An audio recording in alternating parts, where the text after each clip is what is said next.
Elites, both North and South, have stacked up pinnacles of mind-boggling wealth by systematically undermining the ground around them, enforcing poverty and violence. The challenges of survival loom. What does it take to stay alive? Words rarely mean just what we want them to, and we're forced to work around their many meanings. In popular US American fantasies, survival is all about saving oneself by fighting off others. The survival that makes it onto US TV shows or alien planet stories is a synonym for conquest and expansion. I will not use the term in that way. Please clear your head from that usage. My book argues that staying alive is a matter of finding livable collaborations. Collaboration means working across difference. Not all collaborations are good, and none are good for everyone. But without collaboration, we all die. The conquest and expansion meaning of survival is a product of the thinking spread by the twin master sciences of the 20th century, neoclassical economics and population genetics, and it's an objection to their hegemony that I take on the overlarge topic of survival as a whole.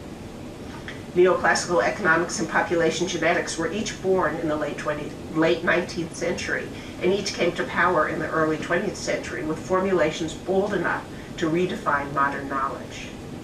Population genetics stimulated the modern synthesis in biology, uniting evolutionary theory and genetics. Neoclassical economics reshaped economic policy, creating the modern economy of its imagination. While practitioners of each have had little to do with each other, the twins set up similar frames. At the heart of each is the self-contained individual actor out to maximize personal interests, whether for reproduction or for wealth. Richard Dawkins' selfish gene gets across the idea, useful at many life scales. It's the ability of genes or organisms or populations to look out for their own interests that fuels evolution. Similarly, the life of Homo economicus, economic man, is a series of choices to follow his best interests. In each case, it was this assumption that made an explosion of new knowledge possible. Thinking through the self-containment and self-interest of individuals at whatever scale made it possible to organize knowledge through logic alone, since the indeterminacies of encounter, which I discussed in an earlier section that you're not getting to hear, were no longer relevant. Self-contained individuals able to maximize their interests are not affected by encounter. They use encounters, but they're not changed by them. Through this assumption, science developed a standard individual who could stand in for all as a unit of analysis. Without indeterminacy, mathematics could replace natural history and description. It was the productiveness of this simplification that made the twins so powerful, and the obvious falsity of the original premise was increasingly forgotten. Party to this forgetting, many critics have railed against the selfishness of these assumptions and inserted altruism into the twins' equations. But this changes little. The problem is not selfishness, but self-containment. The self-contained individual, at any scale, is a figment of the twins' imagination. The problem of precarious survival helps us to see what's wrong. Precarious survival is the challenge of the weak, that is, those of us not in charge. In order to survive, we need help, and help is always the service of another, with or without intent. When I sprain my ankle, a stout stick may help me walk, and I enlist its assistance. I'm now an encounter in motion, a woman and stick. It's hard for me to think of any challenge I might face without soliciting the assistance of others, human and not human. It's only those of great privilege who fantasize counterfactually that they survive alone. If survival always involves others, it also necessarily subject to the indeterminacy of self and other transformations. We change through our collaborations, both within and across species.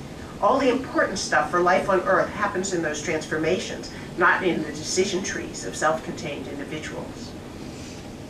But even as this insight leads us away from the 20th century twins, it leads us into other problems. Collaboration is always work across difference. Collaboration is the use of diversity for a particular goal. But this cannot be the innocent diversity of self-contained evolutionary tracks. The evolution of ourselves is already polluted by histories of encounter. We are mixed up with others before we even begin any new collaborations. Worse yet, we're mixed up in the projects that do us the most harm. Thinking of the last 500 years of colonial and imperial human expansion, we can't help but run into environmental destruction, extermination, war, racism, profit-making, and authoritarian rule. These damning projects shape us and our others. After all, that's why we're talking about survival. We can't escape massive human disturbance of the planet. The diversity that allows us to enter collaborations is not just a static state as is, but ever-growing more contaminated in histories of human disturbance and destruction. Warning: to take contaminated diversity seriously is not to give up on cultures and species that do not adjust well to such disturbance. It's important, however, to take stock of what we have as potential collaborators and to learn something from them about how to survive. To think with contaminated diversity requires revising how we discuss kinds. It's no use dismissing kinds because they're contaminated, as so many scholars and politicians would have us do. Instead, two questions come to mind. How did those kinds come into being? How are they lived?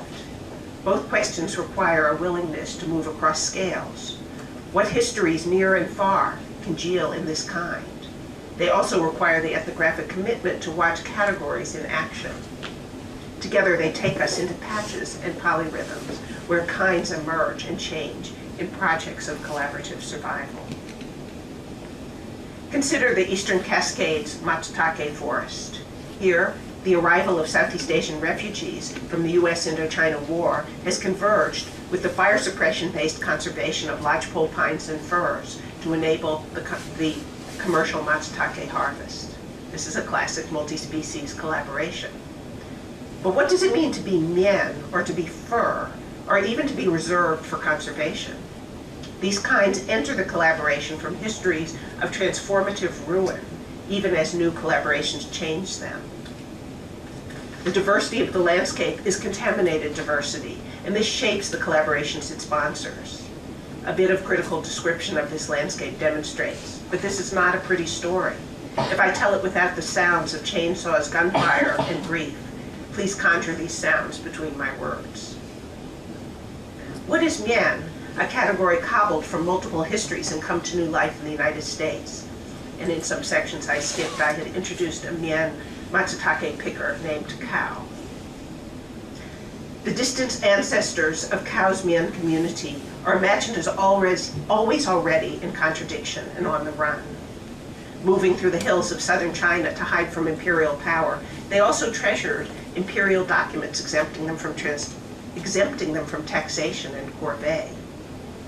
A little more than 100 years ago, some moved even farther out of the way into the northern hills of what now are Laos, Thailand, and Vietnam. They carried a distinctive written script based on Chinese characters and used particularly for communication with the spirits. As both refusal and acceptance of Chinese authority, the script is a neat expression of contaminated diversity. Mien are Chinese and not Chinese. Later they would learn to be Lao or Thai, but not Lao or Thai, and then American and not American. Mien are not known for their respect for national boundaries. Communities have repeatedly crossed back and forth, especially when armies threaten. Cow's Laos-born uncle, who I also introduced earlier, learned his Chinese in an elementary school in China. Yet despite this mobility, Mien are hardly an autonomous tribe, free from the control of the state. Jorle Furjonsen has shown how Mien lifeways have repeatedly changed in relation to state agendas. In the first half of the 20th century, for example, Mien in Thailand organized their communities around the royal opium trade. Only large polygynous households controlled by powerful senior men could keep hold of the opium contracts. Smaller households became peripheral or were absorbed. So some households had more than 100 members. The Thai state did not mandate this family organization. It arose from the Mien encounter with commercial opium. In a similarly unplanned process in the late 20th century, Mien in Thailand came to identify as an ethnic group with distinctive customs and traditions. Thai policy towards minorities made this identity possible. Meanwhile, along the Laos-Thailand border, Mien slipped back and forth, evading state policy on both sides, even while being shaped by it. These cross-boundary hills have known many peoples, both in residence and moving along. Mien communal sensibilities have developed an engagement with these shifting groups, as all have separately or together negotiated imperial governance and rebellion, licit and illicit trade, and millennial mobilizations. To understand how Mien came to be matsutake pickers in Oregon requires considering their relationship with one of these other groups also represented in Oregon's forests, Hmong. Hmong are like Mien in many ways. They also ran south from China. They also crossed borders and occupied the high altitudes best suited to commercial opium growing. They also value their distinctive dialects and traditions.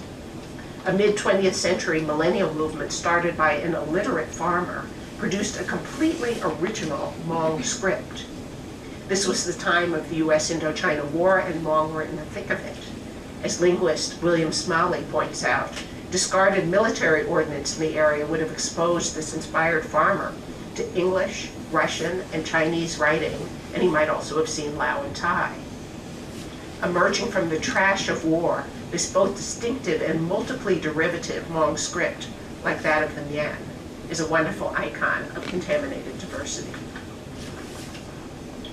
Hmong had a strong patrilineal clan organization, and according to ethnographer William Geddes, clans have been key to forming long-distance ties among men. Geddes argues that opium exhausted the soil, stimulating moves to find new lands. Clan brothers facilitated long-distance resettlement. Clan relations have also allowed political and military leaders to recruit outside their face-to-face networks. Hmong have been active in many kinds of causes. In the early 20th century, Hmong led anti-colonial rebellions, as in the millennial Madman's War, but they were also trained by the French as colonial soldiers. When the United States took over imperial oversight after the French defeat by Vietnamese nationalists in 1954, it inherited the loyalty of French-trained Hmong soldiers. One of these soldiers became General Vang Pao, who mobilized Hmong in Laos to fight on behalf of the U.S., becoming what 1970s CIA Director William Colby called the biggest hero of the Vietnam War. Vang Pao recruited not just individuals, but villages and clans into the war. Although his claim to represent Hmong disguised the fact that Hmong also fought for the communist Pathet Lao, Vang Pao made his cause simultaneously a Hmong cause and a U.S. anti-communist cause. Through his control over opium transport, bombing targets, and CIA rice drops, as well as his charisma, Vang Pao generated enormous ethnic loyalty, consolidating one kind of Hmong. It's hard to think of a better example of contaminated diversity.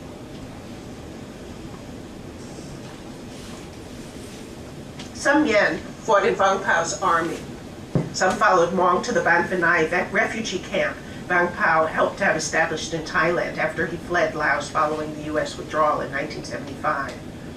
But the war did not give Mien the sense of ethnic political unity it gave Hmong. Some Mien fought for other political leaders, including Chow La, a Mien general. Some left Laos for the hills of Thailand long before the communist victory in Laos. Yontson's oral histories of Mien in the United States suggest that what are often imagined as innocent regional groups of Laotian Mien, Northern Mien, Southern Mien, refer to divergent histories of forced resettlement by Vang Pao and Chow La, respectively. War, he argues, creates ethnic identities. War forces people to move, but also cements ties to reimagined ancestral cultures. Hmong helped to stimulate the mix, and Mien came to participate. In the 1980s, Mien who had crossed from Laos to Thailand, whether because of the war or otherwise, joined U.S. programs to bring anti-communists from Southeast Asia to the United States and allowing them, through refugee status, to become citizens. The refugees arrived in the United States at a time when welfare was being cut. They were offered few resources for livelihood or assimilation. Most of those from Laos and Cambodia had neither money nor Western education. They moved into off-the-grid jobs such as independent matsutake picking. In the Oregon woods, they used skills honed in Indo-Chinese wars. Thus, those who experienced in jungle fighting rarely get lost, since they know how to find their way in unfamiliar forests. And that's one of the major dangers of mushroom